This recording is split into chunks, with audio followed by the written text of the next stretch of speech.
Welcome to Pause for the Truth, where you can sit back, relax, and hear an honest dialogue about health, wealth, legal, and social issues. The hosts are Dr. Rogers Kane, family practice physician, and Jocelyn Turner, health education consultant, with co-hosts from the Northeast Florida Medical Society and its foundation. Stay tuned for the truth about matters affecting you and your family. We're here to tell you what's really going on and why.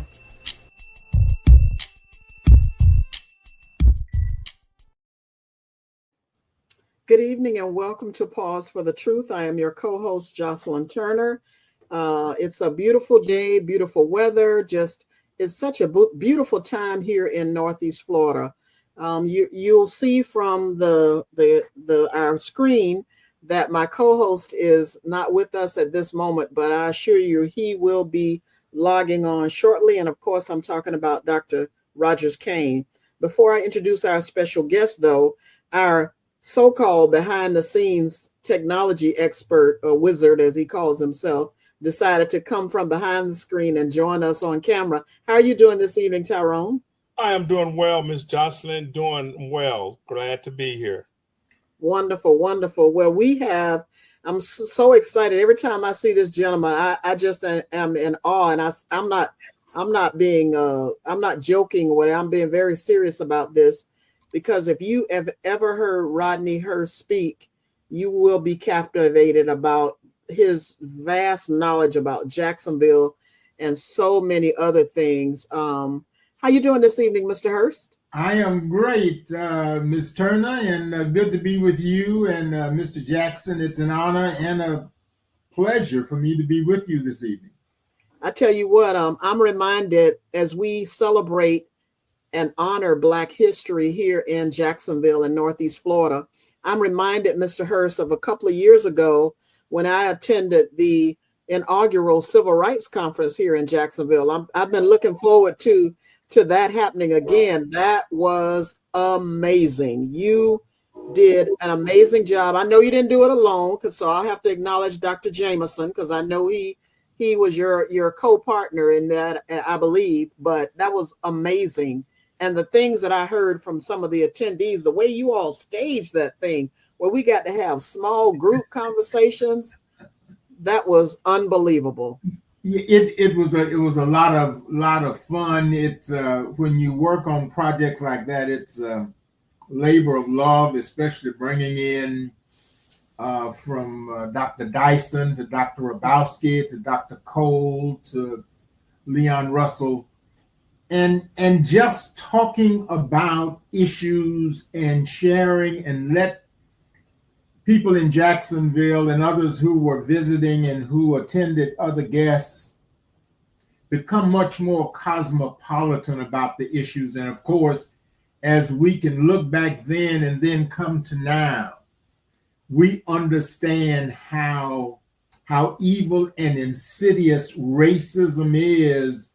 So you cannot talk enough about what you need to do, how you confront the enemy, if you will, because that's what we're dealing with. We're dealing with an emboldened and an evil and an innumerable, if you will, enemies that not only seek to demonize the atmosphere. They take a term like DEI, which they created in place of affirmative action, diversity, equity, and inclusion. How can you be upset with those three words?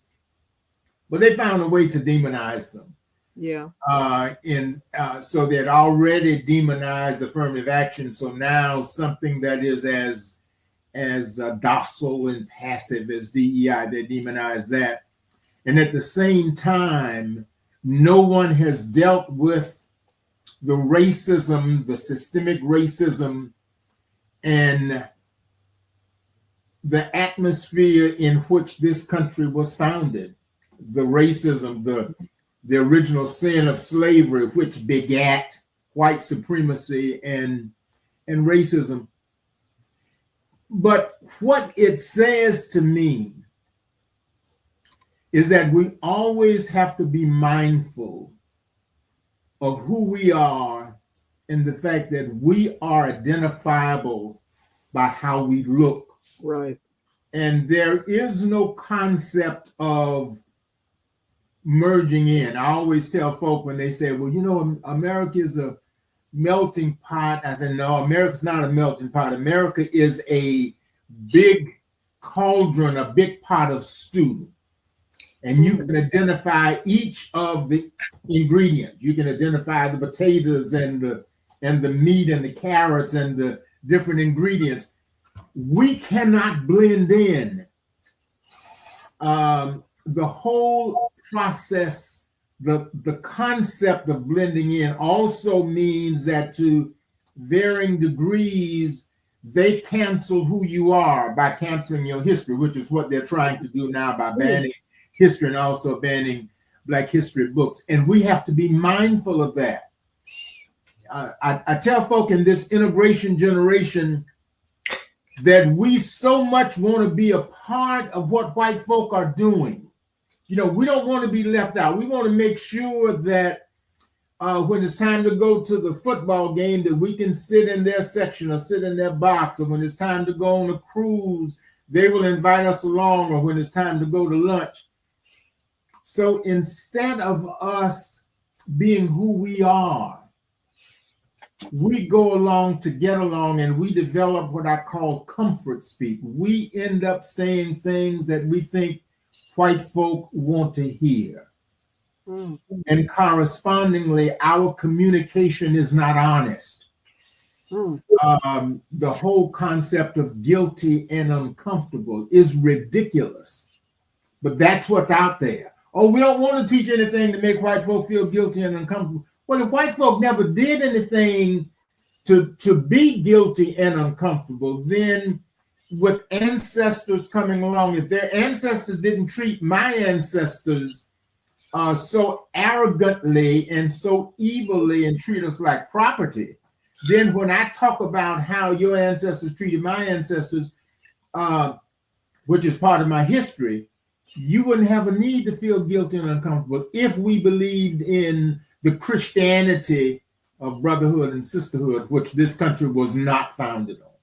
You know, just a follow-up to that, and welcome, Dr. Kane, for joining us. I told them that you were going to be that you would be chiming in soon, so welcome. My apologies, and I'll do that in a minute. But hello, Mr. Hurst, I apologize for being late, but it was one of them days at the clinic. But go ahead. So I wanted to follow up on. We all have those days. We have them days. Yeah, I wanted to follow up on something because a conversation I remember having as a follow-up to the civil rights conference that you held are some of the younger white folks saying that they didn't know about some of the historical facts that came out of that conference. It was never taught to them in grade school nor in college. And that was just so mind-boggling to me. And so with books being taken out, it's worse now than 2 years ago. I've had sessions with graduate students, not only here in Jacksonville, but outside of Jacksonville, where I talk about things that I call American history incomplete, dishonest, and racist. And obviously it's also romanticized. So I'm talking to graduate students. These are Black students, both graduate and undergraduate, but still they've been through 12 years of public school. They've been through 4 years of undergraduate school. Now they're working on their master's, some even working on their doctorate, and they're hearing some things about Black history for the first time. They are, when I talk about some folk who history identifies as being white and they were not white, and I talk about the whole concept of not only is history racist, but archaeology is racist also. And when you understand it, and like I say to them, never expect the oppressor to tell your story the way you can tell it. which is why in my second book, Unless We Tell It, It Never Gets Told, we like to think that education is so pure that it is not subject to being politicized, that there is no racism, that history speaks for itself, and that's not so, as we have seen. And I ask young people this one question always, no matter young people and not so young. Why do you think they want to ban your history and also ban Black history books? Tell me, explain that to me. Why do you think they want that done? They can't. They don't understand. I remember hearing a politician say because they don't bear responsibility for the sins of their ancestors. But see, that's and I've heard that too, and that's always the convenient response. Yeah. I didn't do it. Right. You know, you're blaming me for something, but yet you want to hold on to the names of Robert E. Lee, and you want to hold on to the like here in Jacksonville, we had a school named as a result of a recommendation from the Daughters of the Confederacy named Nathan Bedford Forrest. Nathan Bedford Forrest was a founder of the Klan. He was a slave trader. He was the first imperial wizard of the Klan. He was a general in the enemy government, the Confederacy. And I always tell young people, stop referring to the Civil War as the war between the North and the South. There was no war between the North and the South. There was a war between the United States of America and an enemy government consisting of 11 states that seceded from the United States of America and formed the Confederacy to overthrow the United States of America to maintain slavery and a free labor economy lifestyle. So they are so confused and twisted because of the kind of history and the way history is taught to them. Mm-hmm, mm-hmm. And many of them get angry that, you know, Mr. Hurst, you mean for 12 years, for 14 years, they've been teaching us this and we never question it because it's in the history books and the teachers are standing up and teaching it. I said, which is why you never accept something as a final word without doing some research on it yourself, especially when it comes to your history. Ms. Turner can probably tell you one of the things that I've always said when it comes down to Confederacy is that when these people proclaim, you know, Confederate, want to fly their flag and stuff of that nature, I personally feel that it's treason because you pledge an allegiance to another nation outside of the United States. That's treason. I mean, you know, if you did it for Palestine, guess what they would do? They'll call you a treasonous. In Germany, you cannot display the swastika. Nope, you cannot. You cannot erect a statue to Adolf Hitler or to Himmler or to any of the evil generals that he had, that he put together to overthrow, to marginalize Jews and other ethnic groups, and to make Germans the conquerors of the earth for the next 1,000 years, which was what his plan was.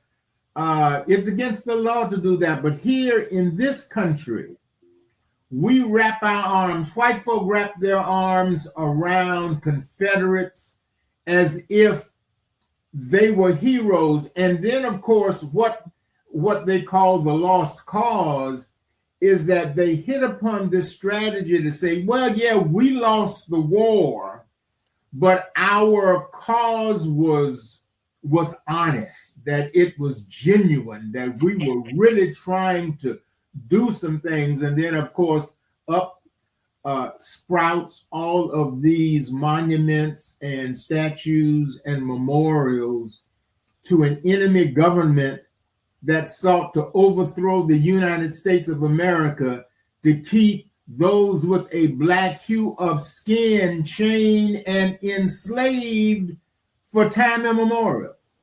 And that And tells that's you what that's a perfect lead into just the statement I wanted to make, and that is, they're quick to propose the history of rescuing savages from Africa. Well, hell, the savages are the ones that brought us over here and cut out our groin, hung us by the necks, beat us till we were near dead, and some of them till they got dead. That's savagery.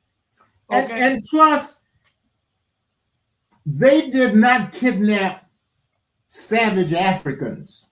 Well, They kidnapped persons from Africa who knew how to till the soil, who knew about animal husbandry, who knew how to deal with infrastructure.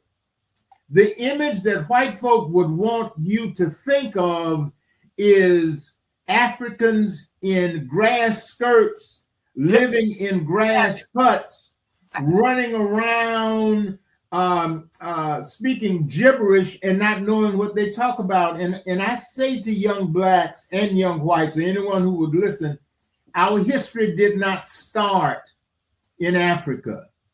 But if you can imagine, and obviously we do because we know it, after you bring kidnapped persons who knew who they were in their country, you brought them to this country, then you get the white religious establishment to follow you in considering human beings with warm blood coursing through their body as property. Yeah. So when you consider Africans as property, you don't violate any of the teachings of the Bible or the teachings of Jesus Christ. But every white religious denomination in this country owns slaves.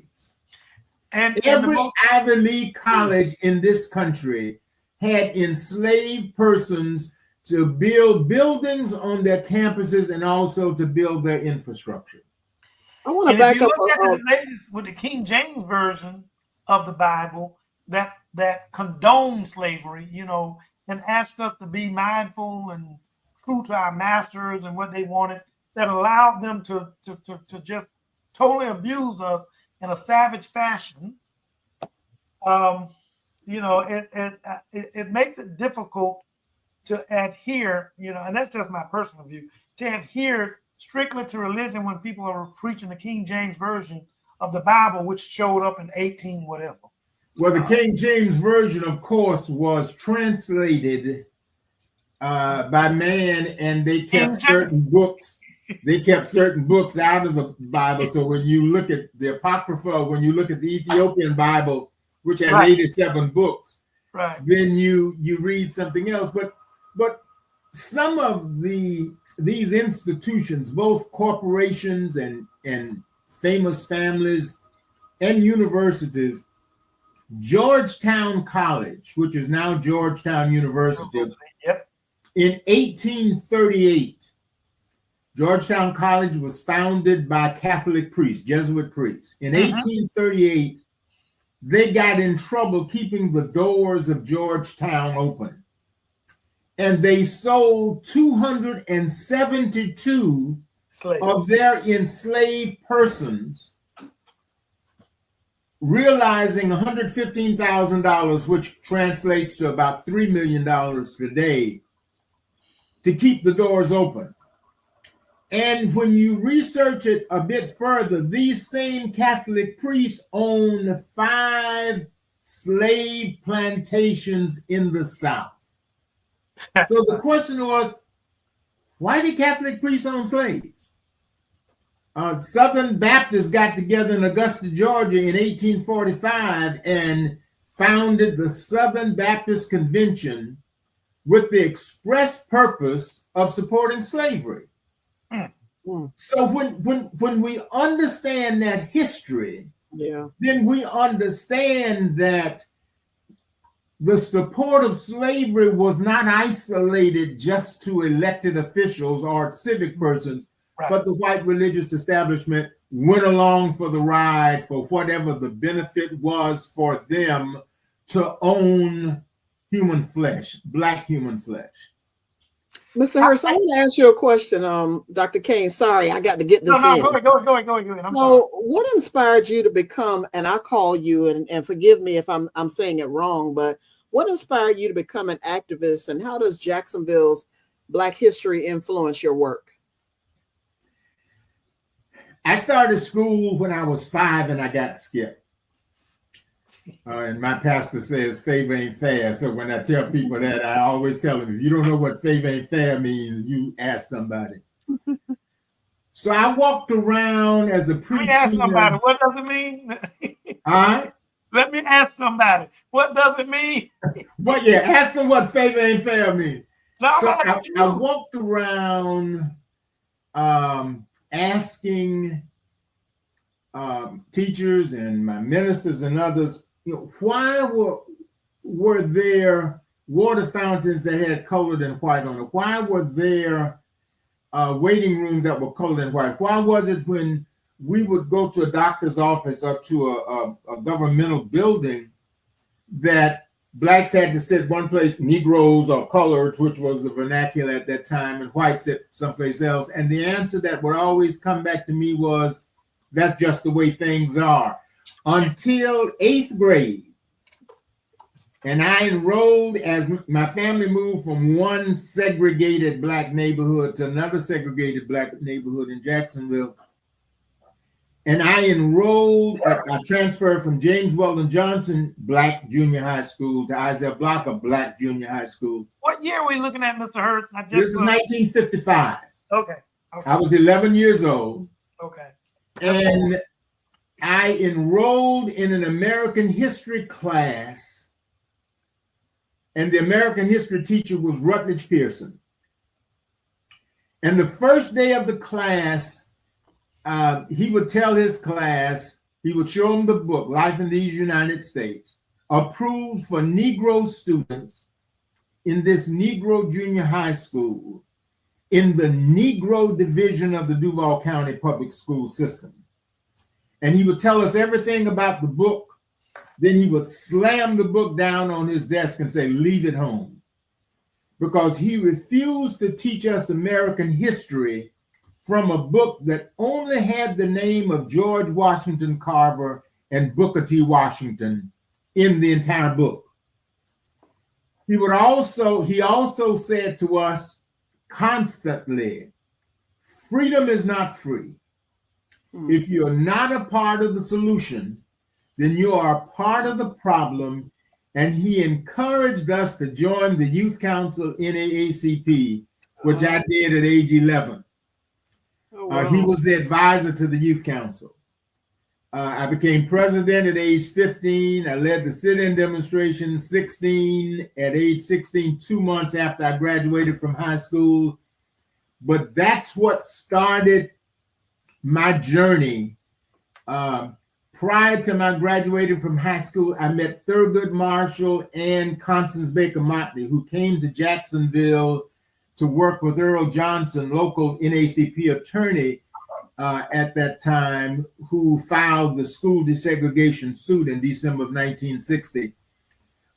We brought Roy Wilkins in December of 1960 after Jacksonville Saturday. I met A. Philip Randolph, though born in Crescent City, Florida, always considered Jacksonville his home after his family moved here when he was 2. And he graduated from the only institution in the state of Florida where blacks could graduate from high school, Cookman Institute, which merged with Mary McLeod Bethune School for Girls for Bethune-Cookman. Mm-hmm. But I got my start from a black school teacher who wanted to make sure his students understood who they were and the great legacy of their blackness.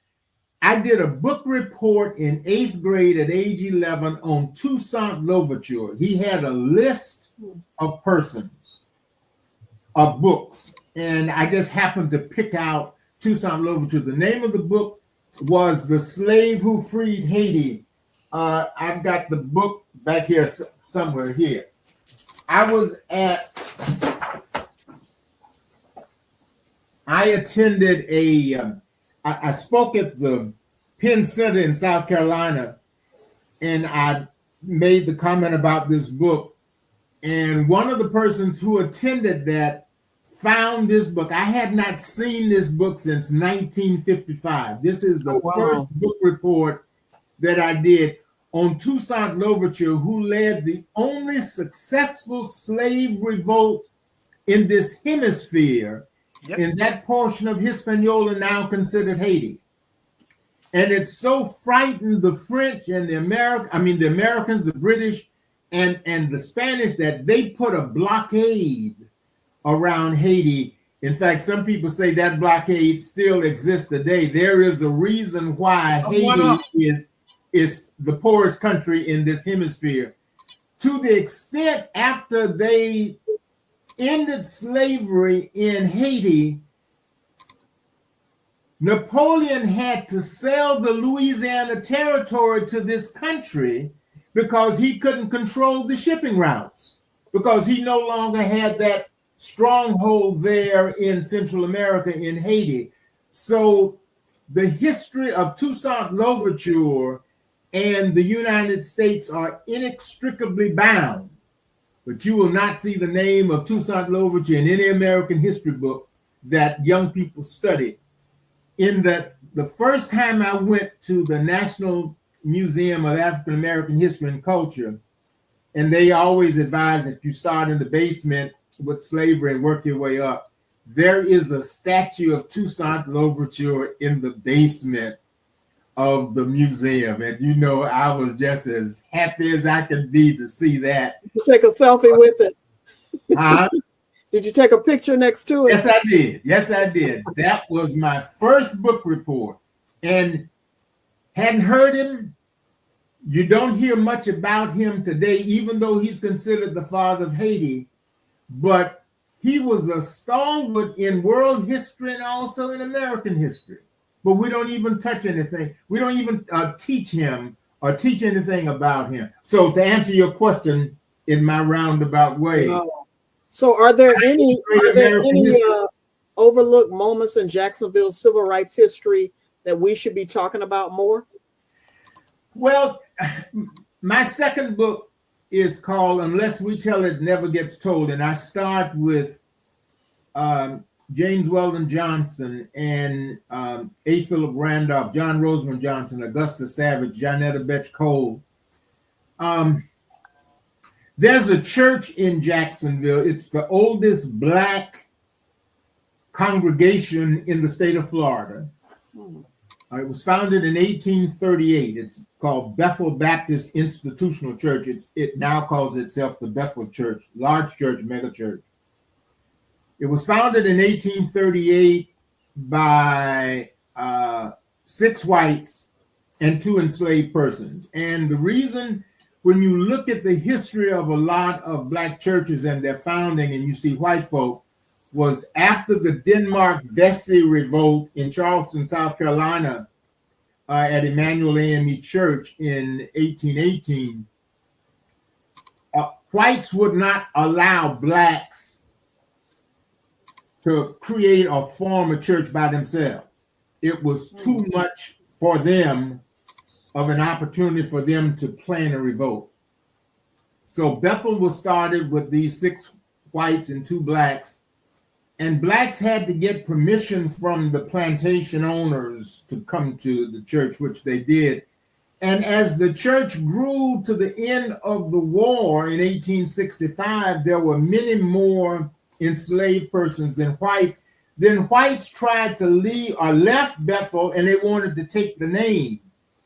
And the newly freed enslaved persons took them to court and won the suit to keep the name of Bethel Baptist Institutional Church. Wow. In 1892, John Milton Waldron from Washington, D.C. became the pastor. John Milton Waldron became the treasurer of the Niagara Movement. He was one of the founders of an organization called the National Negro Committee, which was the forerunner of the NAACP. The National Negro Committee was founded in 1909, and in 1910, they changed their name from the National Negro Committee to the National Association for the Advancement of Colored People. And John Milton Waldron of Bethel Church in Jacksonville was one of the founders of both organizations. Wow. A. Philip Randolph here, James Weldon Johnson writing, and John Rosemond Johnson writing Lift Every Voice and Sing in Jacksonville on the campus of Bethel Baptist Institutional Church. Bethel Baptist Institutional Church started the Florida Baptist Academy, which is now Florida Memorial University in Miami Lakes, Florida, one of the 4 HBCUs in the state of Florida. So Jacksonville has great Black history. Jacksonville was a major city on a very important transportation route in the state of Florida, right along US 1, A1A, and there are a lot of folk who left Alabama, South Carolina, North Carolina, and moved to Florida and stopped in Jacksonville and stayed.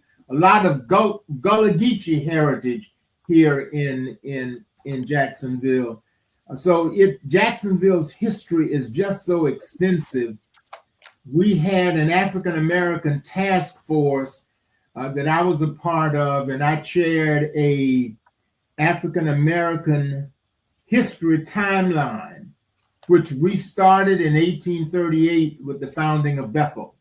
And we took it through the 2020 with different things that have happened in Jacksonville since that time. The problem with all of that is that with the state of Florida and the Department of Education led by the governor deciding that we need to stop teaching Black history and we need to ban Black history books, and the way they have intimidated teachers both in public education and also in the university and college systems. Mm-hmm. You have teachers afraid to teach the truth, because they are afraid that someone is listening or someone is going to report them to the principal. We have a very racist school board, which just changed. But even before the school board changed, there were certain things that they could not implement based on what was happening in Tallahassee, Florida. And we are still dealing with a lot of that. Then how can we, I know we have you on the podcast tonight, and we know none of us are going to live forever. So how can we then still get this rich information? I call it rich because our history is rich, because you've named some people tonight, quite frankly, that I've never heard of. I'm ashamed to say, as old as I am. And so how do we tell our stories to younger people more, other than short of having conferences like you held a couple of years ago? Do we need to do it at a smaller level? What do you suggest for folks who are listening? And Mr. Before you answer that, let me ask you this question. Let me piggyback on what Jocelyn did. The new Black History Museum that they just, approved at the state, and Florida Memorial, since you mentioned them a few minutes ago, it's now Florida Memorial University. They donated some of the land to them for the creation of that Black History Museum. And so I just want to, as you begin to elaborate on what Ms. Turner asked you, I just wanted to also talk about the role that may play, or can play, in your perspective, your perspective insight as to will play in terms of delivering adequate and proper information as it relates to Black history.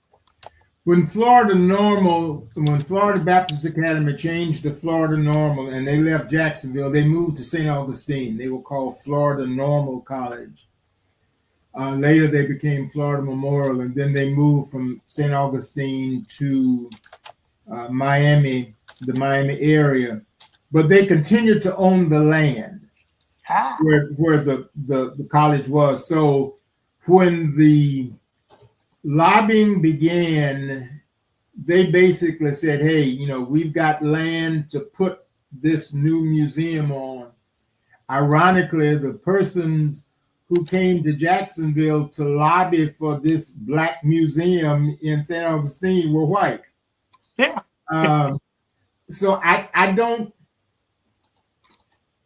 don't know what that museum is going to look like. Sometimes I question. I have to step back sometime and realize that white folk are not going to tell my story the way I'm going to tell it. And they're not going to talk about Black history the way I'm going to talk about it. So I can always or should always expect a vanilla or a sanitized version of some things when it comes to Black history if I'm not in charge. And even sometimes when we are in charge, if they are paying to for the operational money, then you've got a problem. One of the things I say to churches and fraternal organizations and others as we in Jacksonville celebrate 125 years of the writing of Lift Every Voice and Sing here in Jacksonville, we have to begin to tell the story no matter how little we tell and no matter what we tell, because doing nothing is not an option. But we have to take the same zeal that we have in our churches and in our fraternal organizations and in our social organizations and in our community to teach Black history. Throughout this community and other communities, there were Super Bowl parties and churches had tailgate parties and wear your favorite jersey of the team that you were supporting, which is good. I mean, that camaraderie is good, but use that same zeal, that same zest, that same organization and activity in talking about Black history. Yes. Because our history, as it has been told, can get to be. I was talking to some high school students and I asked them, what's your favorite subject? And they said, blah, blah, blah, whatever. I said, what about history? Mr. Hurst, history is boring. History is this, history is that. I said, and the reason it is boring is because your history teachers don't talk about you. So white history is boring. They don't talk about people who look like you, who made salient contributions to American history. When you understand, even in world history, three of my favorite stories: The Count of Monte Cristo, The Three Musketeers, Man in Iron Mask, written by Alexander Dumas, who was Black. Alexander Pushkin, the father of Russian literature, was Black. Saint Augustine of Hippo, one of the seminal figures in the Christian faith, and I'm a Christian, who wrote some of the greatest philosophical writings about Christianity, and for whom Saint Augustine in the state of Florida was named, was Black. Hannibal the Great, with his hordes of elephants, were Black.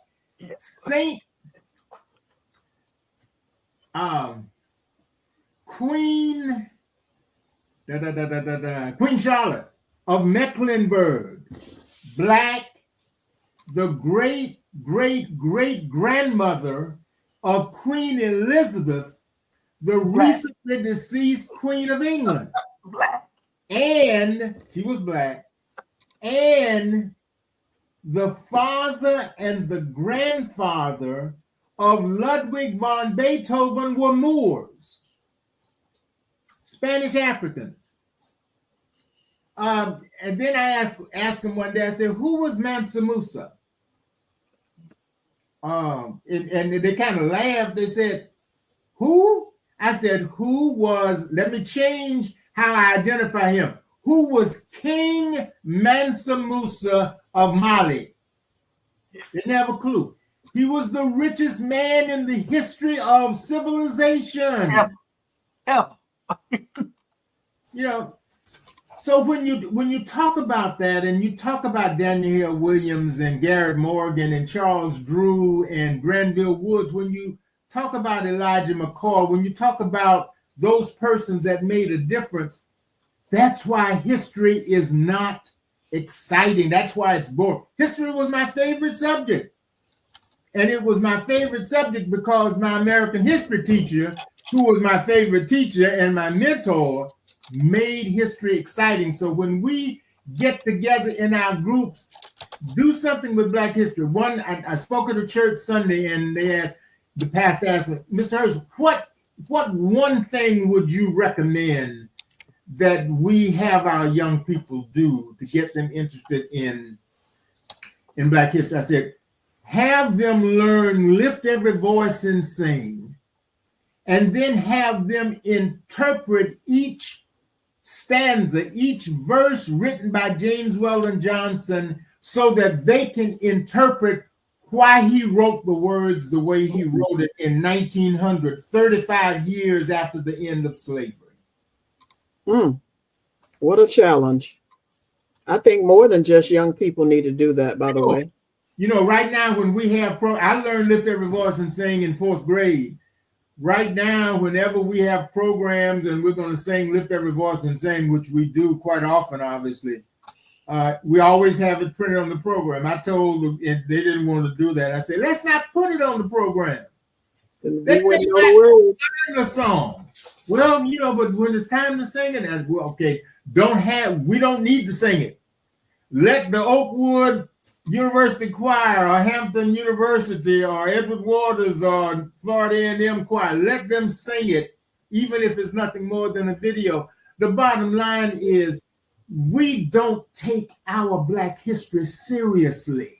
And if we don't take it seriously, then our young people are not going to take it seriously, and their young people are not going, and that's going to go from generation to generation. We have to make sure that there is a reason why the legacy of our Blackness relates to our Black human dignity and respect. When you eliminate a people's history, you eliminate them. If there's nothing you can go back to and talk about what your people did in developing this country, this American country, racist though it is, but this country would have never developed. Even in slavery, enslaved persons are responsible for the founding of American capitalism in Wall Street. In 1840, there were 5 million enslaved persons in this country. They were worth more than 70% of all the businesses and corporations in this country. In 1820, there were more millionaires in Mississippi based on slavery for agriculture than any other state in this country. Wow. So we made this country. At the end of the war, the American government gave enslavers, the slave owners, reparations for every enslaved person they lost as a result of the end of the war. Didn't give us anything. When Abraham Lincoln was assassinated and Andrew Johnson became president, even though what was out there was 40 acres and Sherman threw in the army mules because the war was over, Andrew Johnson changed all of that. He was a sympathizer both for slavery and a supporter of the South. So we didn't get the 40 acres and a mule. We got nothing. In 1930, when Social Security came into being under the Roosevelt administration, as a handout to the South, they did not include domestic workers and migrant workers in the Social Security Administration. 65% of Blacks in this country, when the Social Security Act went into being in the 1930s, 65% of migrant workers and domestic workers were Black. So for 30 years, we were not subject to Social Security. And that safety net enabled a lot of folk after they retired and could no longer work to get on their feet. We didn't have that. GI Bills were not applicable for veterans. And I'm a veteran. I served in the Air Force. When I got out of the Air Force in 65, when I got married in 66, and I went to get a loan to do certain things, I had to go through a lot of roundabouts. I eventually got what I wanted, but the average person would have met those obstacles and could not have done anything. Same thing happened after the First World War. I mean, which is the first great migration, when Black veterans, after fighting an international enemy, came back to the South, having to deal with segregation, and took their families north and east after World War I. And 1919, there were more than 35 race massacres. Whites, started by whites, who were upset that these Blacks in this first great migration were moving from the South to the North. And they were moving because they didn't want to stay in the South anymore after fighting in World War I. James Weldon Johnson, who was the field secretary for the NAACP, investigated all of those race massacres at that time. And he called that summer in 1919 Red Summer. So there is so much of our history out there. Mm-hmm. But we've got to want to teach it. We've got to, there's a Ethiopian proverb that says— we need to clone you, though. We need to clone you, though. Huh? I said, we need to clone you because no one can tell it like you can. Well, let me ask you this, Mr. Hurst. Yes, sir. You mentioned about Social Security. What knowledge you have on Medicare and its implementation? I'm sorry, so what? What information do you have on Medicare and its implementation? If you draw a line between Medicare and Medicaid and what happened with Social Security in 1930, you see now where white elected officials don't want to expand and extend Medicare and Medicaid so that everyone would have the right to health care. Yeah. And it goes to, in this country, that anything that many white racist elected officials think will benefit Black folk, they don't want any parts of it. They don't want to approve it. In fact, there are, it's funny when you look at some of the videos and interviews they've done when they talk about the Affordable Care Act and Obamacare. And they interview, I'll never forget, this guy was from Kentucky, white. And so the reporter said, would you want to get medical care? Yeah. Well, would you want to get Obamacare? No, I don't want Obamacare. Well, the Affordable Care Act is Obamacare. Well, if it's intended for Negroes, then I don't want it. And this is, from 2000 on. The bottom line is Black folks still have been so demonized in this country, and anything that many whites think benefit Blacks, they either don't want to support it, approve it, they don't want any parts of it, and elected officials try to whittle it down. When they talk about taking away portions of Social Security now in Medicare and Medicaid and food stamps and SNAP and WIC, it's because they think that only Black folk benefit from that. And if they did their homework, they will find out their white constituents benefit more from those programs than we do, just based on sheer numbers. Let me expand on what you just said from a Medicare perspective. And it might be the only little stuff I do know, but I think I know. Let me put it that way. When Medicare was, brought into play, originally, the first time it was looking at being brought into play, I think it was in the early 1930s. And it could have been actually proposed in the 1920s. But what happened, what I heard about it, what happened was it was supposed to be what Medicare was going to take care of. You know, when you get a certain age, Medicare was going to, you know, pitch in and take care of 100% of your medical needs, yada, yada, yada. The whites, and they named a particular person, I can't recall all the details, but he said, no, if we gave Medicare to African Americans, black folks, they call them niggas at the time. We gave Medicare to niggas. What would happen is that they may live longer. So what we want to do is add a tax on it by saying Medicare will pay for 80% of your service. The other 20% would have to be provided by the individual. And they thought that that would keep most black folks out of the realm, out of the purview of Medicare, because they couldn't afford the 20%. And now, you know, and you're more of a historian than I am. This is what I kind of read and with other people reporting it. But the reason for the 20% of Medicare is simply because one guy came along and said, we should not allow 100% coverage in Medicare because black folks may benefit from it. They may get healthier. But if you charge 20%, they can't afford it, and they get much sicker and die off. That's kind of a paraphrase of what they said.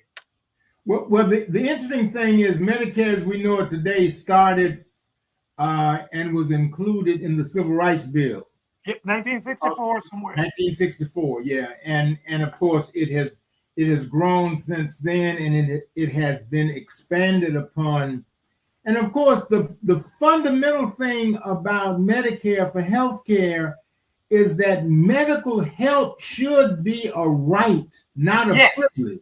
Universal health care. And no one wants to deal with that.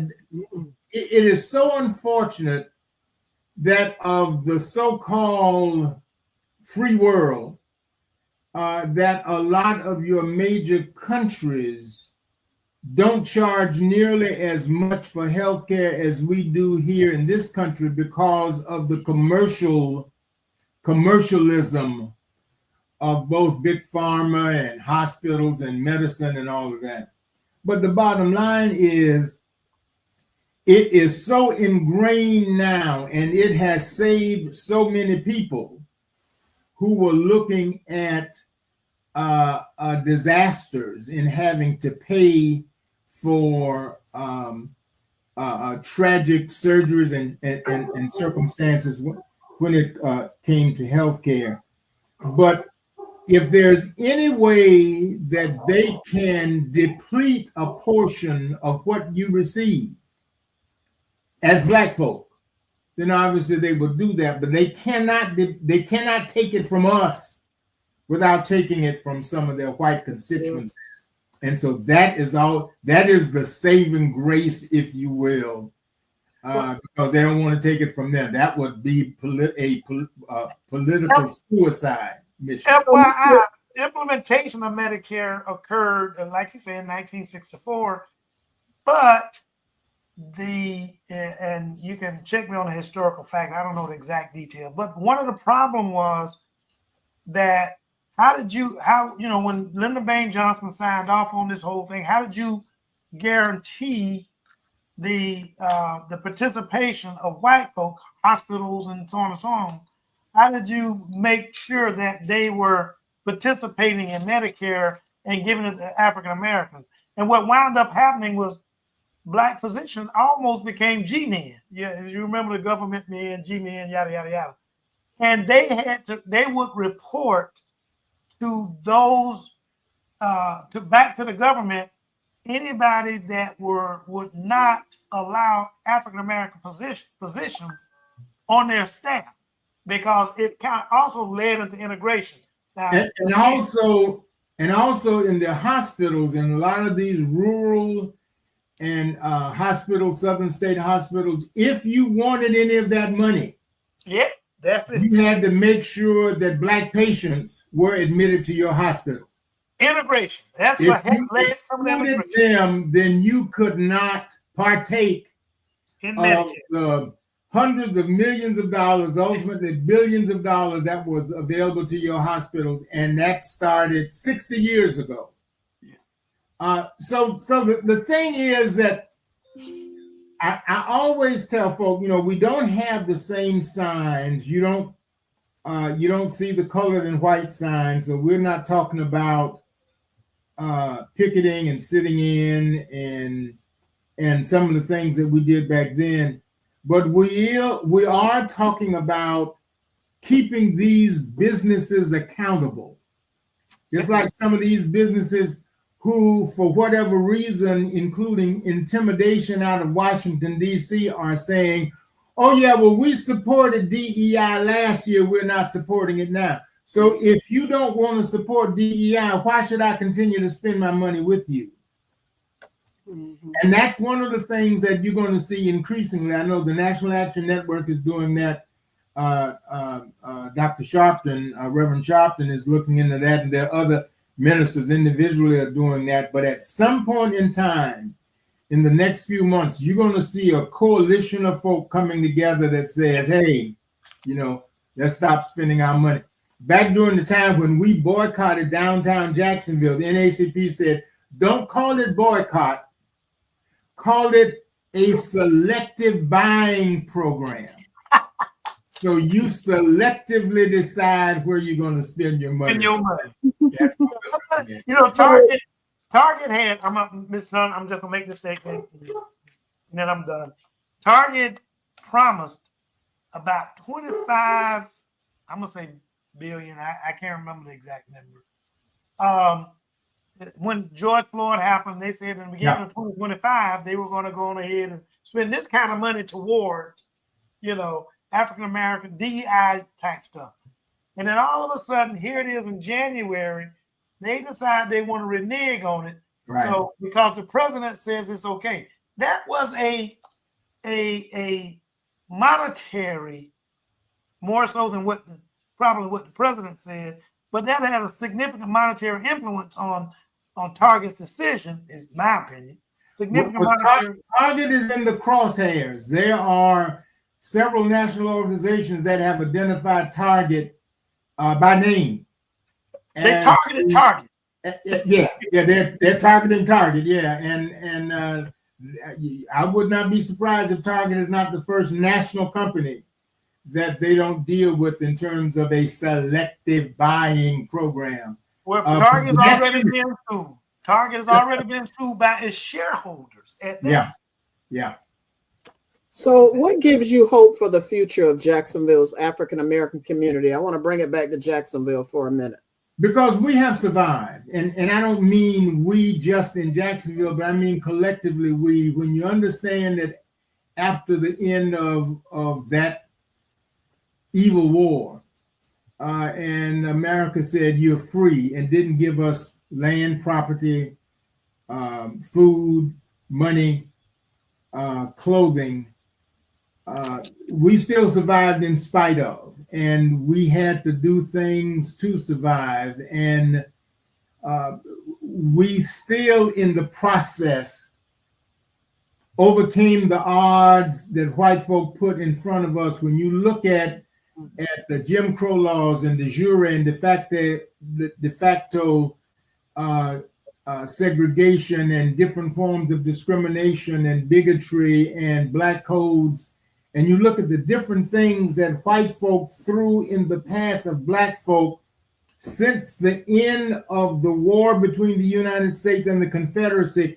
and we still achieved and did certain things in spite of, it shows. I support Black liberation theology. In fact, I knew Dr. James Cone, who was one of the leading proponents of that. And the bottom line is Dr. Cone's position was the same God that I worship as the oppressed is not the same God of the oppressor. Dr. Jeremiah Wright said, God came into history on the side of the oppressed. And if you're not Christian, that's fine. But those of us who are Christian, we understand that many of us made it, and Black folk collectively made it because God was on our side. And I think that many times, I was talking to a good friend of mine, Charlie Cobb, who was an icon in the civil rights movement, who now lives in Jacksonville. He said, Rodney, after the Civil Rights Bill was passed in 64, Voting Rights Act in 65 and 68, some of us just got complacent. We figured that with civil rights and voting done, those of us in SNCC and in some other organizations, we figured that the war, the fight, the battles were over. And the Lord has a way of saying to us, we want to make sure you understand the battle is never over. And that's why I always speak on the topic that the struggle continues. And it's always a struggle for Black folk because we are identifiable about who we are. I use this slogan many times when I talk to folk. Don't judge me until you know me. Don't underestimate me until you challenge me, and don't talk about me until you talk to me. And that just basically says, stay on your feet, understand what you're dealing with. Don't try to be all things to all people and go along to get along, because and I'm on Facebook and I posted the other day, white folk will always be white folk. And that's something that we have learned, and that's not a negative. That has been proven over the years that when push comes to shove, no matter what it is, then white American Christian racism always rises up to take the lead in whatever we're dealing with. And we have to understand that we still have to fight for who we are. We fight racism and for our Black human dignity and respect. And no matter what it is, no matter how small it is, I tell people, when you talk to young people, tell them 3 things about Black history and tell them you want them to remember one of those 3 things. And then the next time you talk to them, you ask them, what of the 3 things that we talked about did you remember? And invariably, many of them remembered all 3. All 3. So if you could send one message to city leaders and policymakers about the future of African Americans in Jacksonville, what would it be? We ain't going nowhere. In spite of? In spite of, no matter, we've been around and we've been dealing with white American Christian racism in this country for years. When you understand that from being kidnapped and brought to this country and being kept in chains and everything that happened to us, we fought against you and fought for our freedom.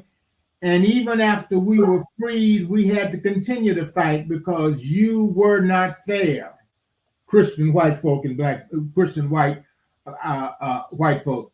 So we understood that, and we understood, some of us, Freddie Haynes, Dr. Freddie Haynes III, who was the pastor of Friendship West in Dallas, he used a term called bent back Negroes. And he basically said, when your back is bent, white folk can ride you all day long. But if you stand up straight like a man or a woman, they cannot ride you. We have a lot of bent back Negroes in this country who figure that if they go along, get along, and be a part of the Republican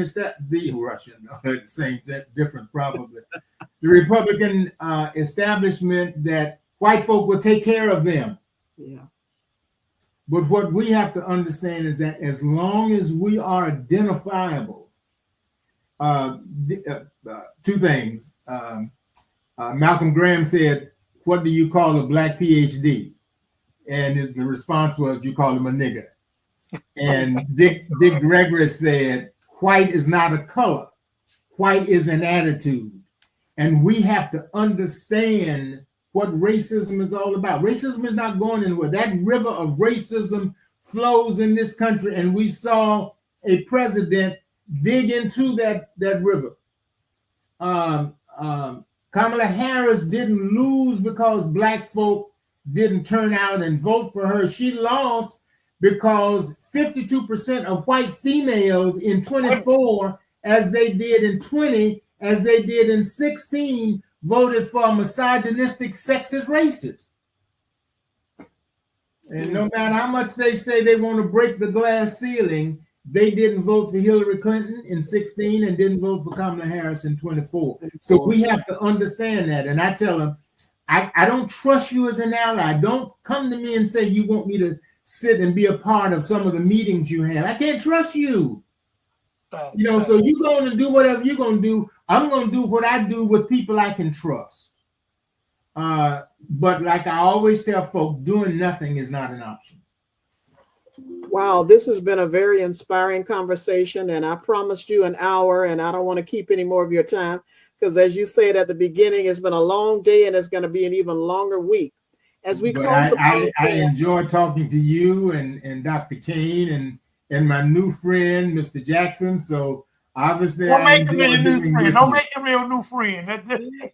So we like to give our guests an opportunity to share their final thoughts. And in your final thoughts regarding today's discussion, if you would kind of mention to our audience some of the things that are happening here in Northeast Florida the rest of this week.